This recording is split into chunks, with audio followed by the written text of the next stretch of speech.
Hello students, आज का हमारा एम है एंथैल्पी ऑफ आयनाइजेशन निकालना ऑफ वीक एसिड। एक वीक एसिड का एंथैल्पी ऑफ आयनाइजेशन निकालना है।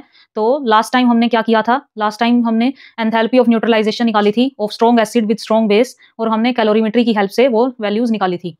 तो ये भी एक्सपेरिमेंट उसी पिछले एक्सपेरिमेंट से कनेक्टेड ही है। अगर आपने वो वीडियो नहीं देखी है तो आप जाके देख सकते हैं, इससे प्रीवियस वीडियो होगी वो। तो अभी ये हम कैसे निकालेंगे, तो इसके पहले थोड़ा सा पिछला एक बार देख लेते हैं, क्योंकि उसी से कनेक्टेड है। तो हमने क्या बात की थी? हमने लास्ट टाइम क्या निकाला था? Enthalpy of neutralisation of strong acid with strong base.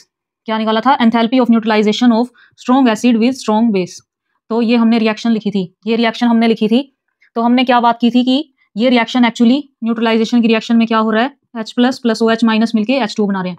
तो कोई भी एसिड लो, कोई भी बेस लो स्ट्रॉन्ग, तो एक्चुअली ये रिएक्शन हो रही होगी। जो एंथैल्पी ऑफ न्यूट्रलाइजेशन रिलीज हो रही है वो एक्चुअली इसके कोरोस्पोंडिंग रिलीज हो रही है। और क्योंकि हर बार कोई भी एसिड लो तो सेम यही रिएक्शन ही हो रही होगी, यही रिएक्शन ही हो रही होगी, तो ये एक fixed amount of energy release करेगी, fixed amount of energy release करेगी। तो ये हो जाएगी -57.3 किलो जूल पर मोल। ये इसकी फिक्स्ड वैल्यू होती है। आपका ये आंसर आना चाहिए। अगर आपका ये आंसर नहीं आ रहा है तो आपने कुछ मिस्टेक किया है लास्ट एक्सपेरिमेंट में।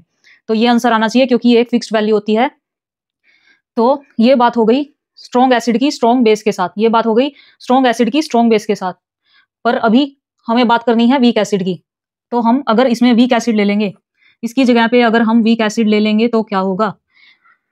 तो ये जो एनर्जी न्यूट्रलाइजेशन में, ये एनर्जी तो रिलीज होगी ही होगी, ये एनर्जी तो ये रिएक्शन होनी ही होनी है न्यूट्रलाइजेशन में, तो ये एनर्जी रिलीज होगी। लेकिन अब क्योंकि रिएक्शन मिक्सचर में वीक एसिड भी पड़ा है, रिएक्शन मिक्सचर में वीक एसिड पड़ा है, तो क्या वो ये एनर्जी लेके आयनाइज नहीं हो जाएगा?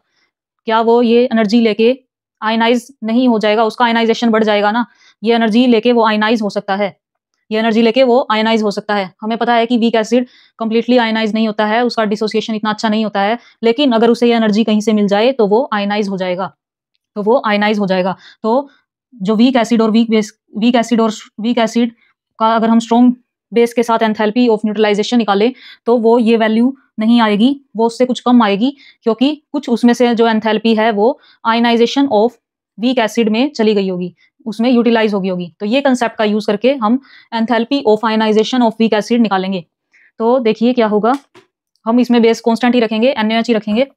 तो अभी क्या होगा इस रिएक्शन में? अगर हम CH3COH और NaOH को रिएक्ट करवाएं तो जो एंथैल्पी चेंज हमें ऑब्जर्व होगा, एंथैल्पी चेंज जो हमें ऑब्जर्व होगा वो किस किस का सम होगा, किस किस के इफेक्ट से होगा? एक तो न्यूट्रलाइजेशन रिएक्शन, इसकी वजह से जो एंथैल्पी चेंज हो रही है रिएक्शन में, इसकी वजह से जो न्यूट्रलाइजेशन रिएक्शन की वजह से जो एंथैल्पी, जो कि एक फिक्स नंबर होता है, एक तो उसकी वजह से हमें एंथैल्पी चेंज शो होगा, और क्या हो रहा होगा, और कुछ आयनाइजेशन भी हो रही होगी रिएक्शन मिक्सचर में, तो उसकी वजह से भी हमें एंथैल्पी चेंज ऑब्जर्व होगा, उसकी वजह से भी एंथैल्पी चेंज ऑब्जर्व होगा।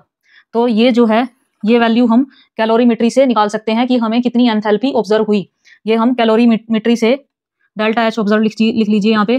तो ये हम कैलोरीमेट्री से निकाल सकते हैं। ये हमें पता ही है कि न्यूट्रलाइजेशन की वैल्यू क्या होती है, ये हमने प्रीवियस एक्सपेरिमेंट में निकाला था। तो यहाँ से वहां से आपको ये वैल्यू मिलेगी और ये हमें निकालनी है।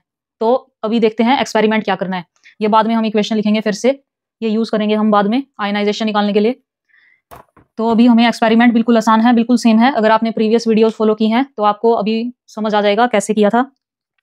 तो इसमें वैसे ही करना है। एक बीकर में जो कि कैलोरीमीटर है, उसमें एसिड लेना है, इस बार वीक एसिड लेना है, और उसे थर्मस फ्लास्क में डाल देना है, थर्मस फ्लास्क में डाल देना है और लिड क्लोज कर देनी है। लिड क्लोज कर देंगे और एक स्टरर लगा देंगे यहाँ पे, और थर्मोमीटर से टेम्परेचर नोट करना है। टेम्परेचर नोट करना है 4 मिनट के लिए, 4 मिनट तक नोट करना है, हर हाफ मिनट तक, हर हाफ मिनट के बाद रीडिंग लेनी है। ऐसा आपको 4 मिनट के लिए करना है। तो इसके बाद क्या करना है, एक और बीकर लेना है, एक और बीकर लेना है। अभी क्या करना है, उसमें बेस ले लेंगे, उसमें बेस ले लेंगे, और इसमें भी अभी थर्मोमीटर डालना है। सेम बिल्कुल वैसा का वैसा ही जैसा हमने पहले प्रीवियस एक्सपेरिमेंट में किया था। अभी बस सिर्फ एसिड चेंज हो गया है, यहाँ पे CH3COH हो गया है, CH3COH हो गया है। तो हमें बेस लेना है, फिर से थर्मोमीटर डालना है, फिर से 4 मिनट तक हमें रीडिंग्स लेनी है, हर हाफ मिनट के लिए। और फिर हमें क्या करना है, ये हमारा स्टेप 2 था, ये वाला हमारा स्टेप 1 था।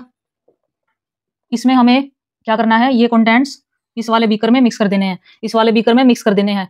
और अभी क्या होगा, जैसे ही ये डालेंगे तो मिक्सचर क्रिएट होगा। तो जल्दी से हमें इसकी रीडिंग्स लेना स्टार्ट करनी है, इसका टेम्परेचर नोट करना स्टार्ट करना है। और कैसे ग्राफ प्लॉट करना है वो आप प्रीवियस वीडियो में देख लेंगे, और मैं अभी फॉर्मूला लिख देती हूँ। हमने लास्ट टाइम कैलकुलेशंस की थी डेल्टा एच ऑब्जर्व निकालने की। तो जब आप ग्राफ प्लॉट करेंगे वहां से TA, TB और TM की वैल्यूज आएंगी, और फिर आपको क्या करना है, जो फॉर्मूला लास्ट टाइम हमने डिराइव किया था वो मैं लिख भी देती हूँ। उसमें आपको वैल्यूज डाल देनी है, और उसके बाद फिर आपको डेल्टा एच ऑब्जर्व पता चल जाएगा।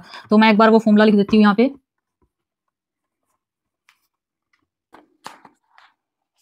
तो लास्ट टाइम आपका ये फॉर्मूला आया था, delta H observe is equal to minus CP TM minus TA plus volume of base specific capacity heat capacity TM minus TB plus volume of acid TM minus TA।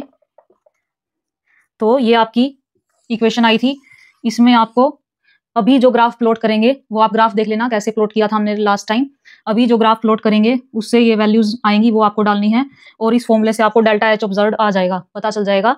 और फिर क्या करना है आपको, हमने पहले इक्वेशन लिखी थी, ये डेल्टा एच ऑब्जर्व क्या था, delta H observe is equal to minus 57.1। एक चीज और याद कीजिए, हमने लास्ट टाइम इसको हम न्यूट्रलाइजेशन डेल्टा एच ऑब्जर्व नहीं बोलेंगे, इसको हमें नंबर ऑफ मोल्स से डिवाइड करना पड़ेगा। तो पहले इसको 0.05, क्योंकि इस बार भी आप सेम वही मोलैरिटी का लेने वाले हैं। तो लास्ट टाइम हमने निकाला था कि 0.05 मोल्स आ जाएंगे, 0.05 मोल्स आ जाएंगे, उससे आपको न्यूट्रलाइज करना है। तो इस बार भी अगर आप सेम वही मोलैरिटी का एसिड लेने वाले हैं तो इस बार भी आपको 0.05 से ही डिवाइड करना पड़ेगा। और ये याद रखना, ये आप मिस्टेक कर सकते हैं, ये हमारा एक्चुअल डेल्टा एच ऑब्जर्व होगा, ये डेल्टा एच ऑब्जर्व नहीं होगा, डेल्टा एच ऑब्जर्व होएगा ये डेल्टा एच बाय 0.05। ये तब है जब आपने मोलैरिटी जो प्रीवियस एक्सपेरिमेंट में यूज की थी, अगर आप सेम मोलैरिटी यूज कर रहे हैं, 0.5 मोलर एसिटिक एसिड और 0.5 मोलर NaOH यूज कर रहे हैं, तब आपका ये नंबर ऑफ मोल्स आएंगे, और वॉल्यूम भी वही सेम ले रहे हैं जो प्रीवियस एक्सपेरिमेंट में लिया था, तब ये वैल्यू से आपको डिवाइड करना है। नहीं तो आप कैलकुलेशन देख सकते हैं प्रीवियस वीडियो में कैसे हम नंबर ऑफ मोल्स निकालते हैं। अगर आप डिफरेंट वॉल्यूम और मोलैरिटी यूज कर रहे हैं तो आप कैलकुलेशन पिछली वीडियो में देख सकते हैं। तो यहाँ पे डेल्टा एच ऑब्जर्व डालना है, यहाँ पे माइनस 57.3 था ही फॉर्मूला में, किलो जूल पर मोल, और यहाँ पे था डेल्टा एच आयनाइजेशन, ये था डेल्टा एच आयनाइजेशन।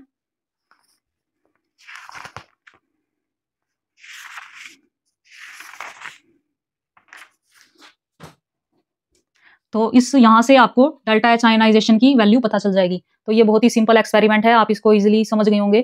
तो स्टूडेंट्स आज के लिए इतना ही, मिलते हैं अगली वीडियो में। Thank you.